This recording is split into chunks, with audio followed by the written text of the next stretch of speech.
Travel along, Catholic pilgrims, as we learn from St. Augustine, Doctor of the Church, while we read his book, Confessions. Welcome, Catholic pilgrims.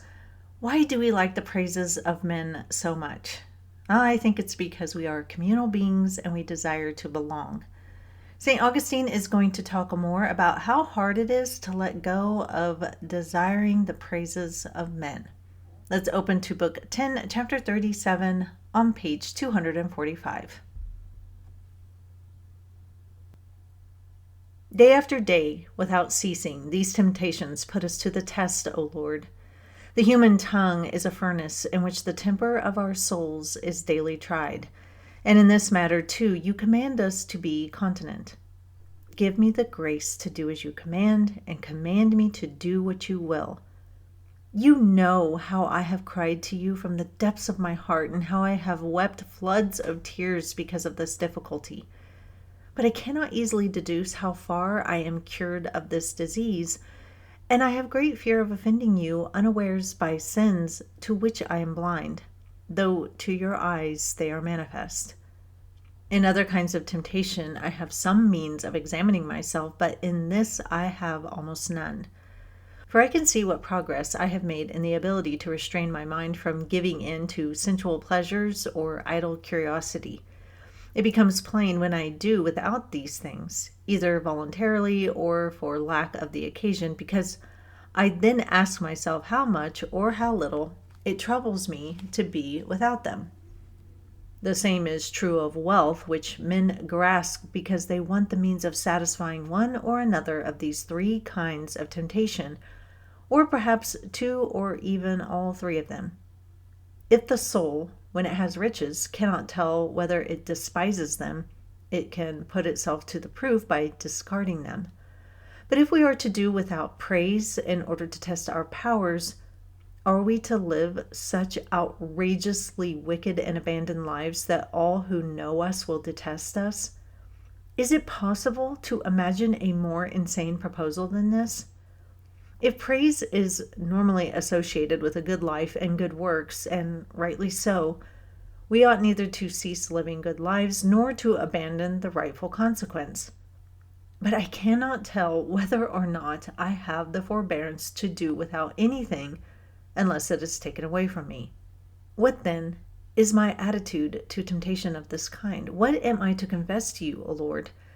I can only say that I am gratified by praise, but less by praise than by the truth. For if I were asked whether I would prefer to be commended by all my fellow men for wild delusions and errors on all counts, or to be stigmatized by them for constancy and assurance in the truth, it is clear which I would choose. But I wish that words of praise from other men did not increase the joy I feel for such good qualities that I may have. Yet I confess that it does increase my joy. What is more, their censure detracts from it. And when I am worried by this wretched failing, an excuse occurs to me, though how good an excuse it is only you know, O God, it leaves me in doubt. For you have commanded us not only to be continent, but also to be just, that is, to withhold our love from certain things and to bestow it on others. You want us not only to love you, but also to love our neighbor. For this reason, I tell myself that when I am gratified by the praise of a man who well understands what it is that he praises, the true reason for my pleasure is that my neighbor has made good progress and shows promise for the future. Similarly, when I hear him cast a slur upon something which he does not understand or something which in fact is good, I am sorry that he should have this failing. I am sometimes sorry, too, to hear my own praises, either when others commend me for qualities which I am not glad to possess, or when they value in me more highly than their due, qualities which may be good but are of little importance. But here again, I cannot tell whether this feeling comes from reluctance to allow the man who praises me to disagree with me about my own qualities, not because I am concerned for his welfare, but because the good qualities which please me in myself please me still more when they please others as well. For in a certain sense, It is no compliment to me when my own opinion of myself is not upheld. In other words, either when qualities which displease me are commended, or when those which please me least are most applauded. Am I not right, then, to say that I am in doubt about this problem? My God, in the light of your truth, I see that if my feelings are stirred by the praise which I receive, it should not be for my own sake, but for the good of my neighbor. But whether this is so with me, I do not know, for in this matter I know less about myself than I know of you. I beg you, my God, to reveal me to my own eyes, so that I may confess to my brothers in Christ what wounds I find in myself, for they will pray for me. Let me examine myself again more closely. If it is the good of my neighbor that touches my heart when I hear my own praises, why am I less aggrieved when blame is unjustly laid at another's door than when it is laid at mine? Why do insults sting me more when they are offered to me than when I hear them offered to others with equal injustice? Can I plead ignorance in this case too? Or is the truth of the matter that I deceive myself, and that in heart and tongue alike I am guilty of falsehood in your presence? O Lord, keep such folly far from me, for fear that my lips should sin, sleeking my head with the oil of their flattery. Okay, so what St. Augustine is talking about here today, obviously it's the praises of men, but he's saying, if you're attached to something like riches, to test yourself to see if you can do with or without them, and you're not going to fall apart if you don't have them, you can get rid of the riches and see how you do. And if you got rid of the riches and you're like, hey, I can still enjoy this life, I'm not going to sit here and grumble, then it looks like you have a healthy detachment from riches. But what he said is hard with the praises of men is you usually get praised if you're doing something good. So think of children. Your kid picks up their room without being asked. And so you praise them and then they feel good and, they want to do it again because it gives them joy to hear you praise them. And that's a good thing to do. We should praise virtue in other people. And so what he's saying is, how would you ever know that you weren't attached to the praises of men, that you could let it go?